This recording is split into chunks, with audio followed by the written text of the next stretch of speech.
वाहिगुरु जी का खालसा सत श्री अकाल नमो बधाए जम्मू निवासी साथियों अस्सलाम वालेकुम साथियों वाइस मानवता न्यूज पर आप सभी का स्वागत है। मैं मेघराज सिंह अमेरिका। साथियों सभी जानते हैं हम उठाते हैं गरीबों की आवाज, मजलूमों की आवाज।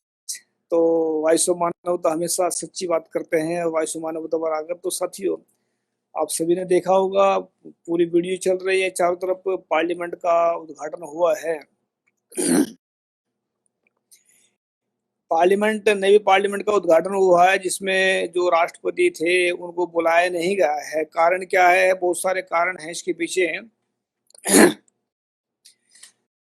तो ये जो हुआ है बड़ा अजीब घटना घटी है और अभी भारत के लोग इसको समझ नहीं पा रहे कि हो क्या रहा है। ये हिंदू ये बोला ये पार्लियामेंट का उद्घाटन नहीं है। ये जो जो हुआ है ये पार्लियामेंट का उद्घाटन नहीं, ये हिंदू के राज का आगाज है। भले हिंदू राज जो है भारत में वो इसका शुरुआत हो चुकी है। अभी हमारे दोस्त सुखविंदर सिंह है जो वॉइस ऑफ खालसा टीवी चलाते हैं, उनसे उन्होंने एक बहुत बड़ी बात बताई है कि वो बोल रहे थे उस पर उसकी उसकी उनकी बात जो थी वो एक बहुत बड़ी बात है। मतलब मेरा भी ध्यान नहीं उस तरफ गया है। उन्होंने बोला है कि ये जो है जो उसको जो राष्ट्रपति है, उसको इस करके नहीं बोला कि वो शूद्र है, क्योंकि शूद्र जो है शूद्र को ये अपना दुश्मन समझते हैं। इसीलिए ये शूद्रों के इसमें है जन्म कुंडलियों में जो लिखा होता है राक्षस लिखा होता है, गण में लिखा होता है राक्षस और वर्ण में लिखा है शूद्र। तो शूद्र जब गण है तो जब जहां पर गण लिखा है तो वहां पर जो राक्षस लिखा हुआ है। तो जब इनके जो अपनी जन्म कुंडली है ब्राह्मणों की, वहां पर लिखा होता है गण में लिखा होता है जो है देवता, और वर्ण में लिखा होता है इनका अपना जो गोत्र जो भी है ब्राह्मण लिखा। लेकिन जो नई पार्लियामेंट का जो उद्घाटन हुआ है, नई पार्लियामेंट का उद्घाटन नहीं, हिंदू राज का आगाज है। इसको समझना बहुत जरूरी है। लेकिन क्या है कि हिंदू राज अगर ये इसमें जैसे वहां पर ये हिंदू राज का तख्त इन्होंने बनाया है, जहां से ये मुसलमानों के खिलाफ, सिखों के खिलाफ, ST SC OBC के खिलाफ सबके लिए फतवे जारी करेंगे बैठ करके और ये परेशान करेंगे। लेकिन याद रखें इस बात को कि जो भी प्रकृति के अंदर बीज बोएगा, कैसा भी बोता है, खराब बोता है अच्छा बोता है, उसको वैसे ही फल काटना पड़ता है। वैसे तो इन्होंने सबको अपना दुश्मन बना लिया है मनवादियों ने। अभी मनवादियों ने सबसे बड़ा दुश्मन तो इनका ST SC OBC के लोग हैं। तो सिखों को भी इन्होंने दुश्मन बना लिया, मुसलमानों को भी दुश्मन बना लिया, बना सबको मतलब ये सबको अपना दुश्मन समझते हैं। लेकिन याद रखिए इस बात को कि इन्होंने जो काम किया अम्बेडकर, यहाँ पर अम्बेडकरवादी मार खा गए हैं। क्योंकि इन लोगों ने संविधान के दायरे में रह, मनवादियों ने संविधान के दायरे में रह कर गैर संवैधानिक काम करके भी कामयाब हो गए। मनवादी मनवादी संविधान के दायरे में रह करके गैर गैर संवैधानिक काम करके भी कामयाब हो गए। लेकिन अम्बेडकरवादी संविधान काम करके भी संविधान के हिसाब से फेल हो गए। इन्होंने अपनी कमजोरियां ये अभी देखा हमने अपने वो हम बहुत बातचीत करते रहते हैं लोगों से।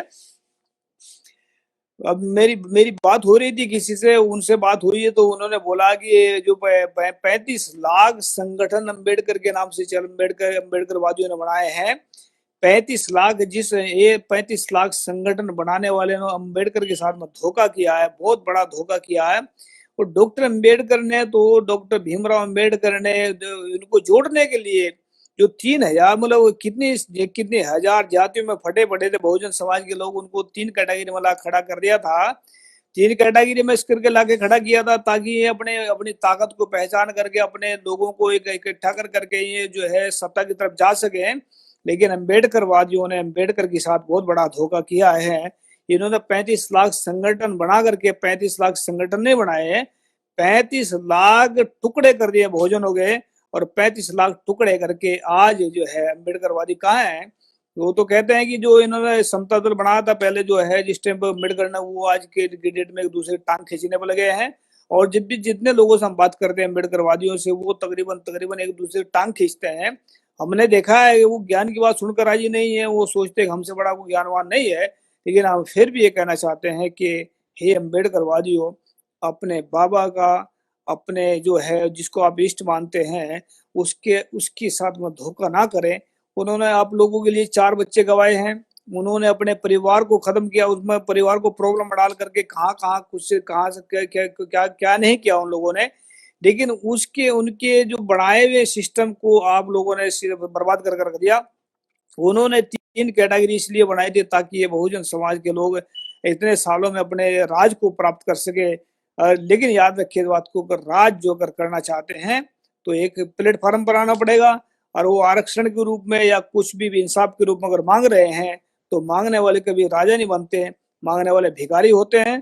तो याद रखिए, अगर चाहते हैं राज की तरफ बढ़ना तो देना स्टार्ट करें, चाहे वो इंसाफ के रूप में हो, चाहे वो किसी के रूप में भी हो। अगर अम्बेडकरवादी राज करना चाहते हैं भारत में, याद रखें, तो देने वाला राजा होता है और लेने वाला भिखारी होता है। तो मैंने ही यही चाहता हूँ कि अम्बेडकरवादी अब ये जो है 1 साल के अंदर अंदर क्या होने वाला है, तो आपको सभी जानते हैं कि जो हिंदू राज का जो आगाज हुआ है, ये मामूली बात नहीं है, ये बहुत डेंजरस सिचुएशन में जाने वाला भारत।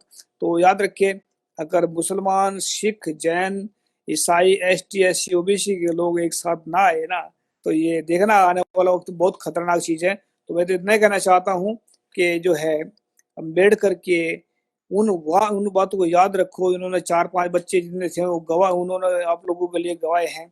और अपने जो है अपने परिवार को भी देखते हुए, अपना परिवार कितने मुसीबत में डाल करके उन्होंने इस मिशन को कहाँ तक पहुंचाया था। लेकिन क्या आज अम्बेडकरवादी जो लीडर हैं, जो बहुजन समाज के लीडर हैं, सब के सब एक दूसरे की टांग खींचने पर लगे हैं। सब के सब जो है एक दूसरे को बुरा बुरा कहने पर लगे हैं। सब के सब एक दूसरे को एजेंट बताते हैं, लेकिन काम नहीं करते। काम करते हैं, जो करते हैं उनकी लात खींचते हैं, टांग खींचते हैं। तो याद रखिए, ये मनवादी लोग संविधान के दायरे में रहकर गैर संवैधानिक काम करके कामयाब हो गए, लेकिन अम्बेडकरवादी गैर संविधान के दायरे में रहकर भी फेल हो गए। तो याद रखिए, अभी मौका है 1 साल का, कुछ करें और आगे बढ़ें। तो मैं फिर बता रहा हूँ कि अम्बेडकरवादियों के लिए ये बहुत बड़ी चेतावनी भी है। सिखों ने तो इनके बस में आना नहीं है, ना मुसलमानों को बस में आना है। ये एसटी, एससी, ओबीसी के लोग रगड़ेंगे। तो रगड़ने इससे पहले आप जो लोग अपने आप को, अपनी सेफ्टी जरूरी है, किसी के ऊपर कुछ भी करने की जरूरत नहीं है। अपने आप को बचाएं, और इस जो हिंदू राज जो आने वाला है, ये समझ लेना कि जो उसका राज था, क्या नाम, जिसमें झाड़ू बांधते थे ये, कर ये झाड़ू बंधवाना चाहते हैं तो ठीक है, नहीं तो फिर तो अगर आप लोग मतलब ठीक, मतलब इकट्ठे होकर के सामने आ गए तो झाड़ू उल्टा भी पड़ सकता है। लेकिन अगर याद रखिए, अगर चुपचाप बैठे रहे घर में, तो फिर अगला झाड़ू का आप लोगों को पता है कहाँ से कहाँ तक पहुंचती बात। तो मैं इतना कहना चाहता हूँ कि एकता में बल होता है, और एक आप उसमें लड़े ना। अम्बेडकर जितने संगठन है, इनको जो है एक साथ आ जाएं, अपने घमंड को, अपने लालच को, अपने इसको ईर्खा को छोड़ करके इसको एक साथ आ जाएं, नहीं तो बहुत मार खाएंगे। कोई अम्बेडकर दोबारा बचाने वाला नहीं आएगा। याद रखिए इस बात को। थैंक यू सबका।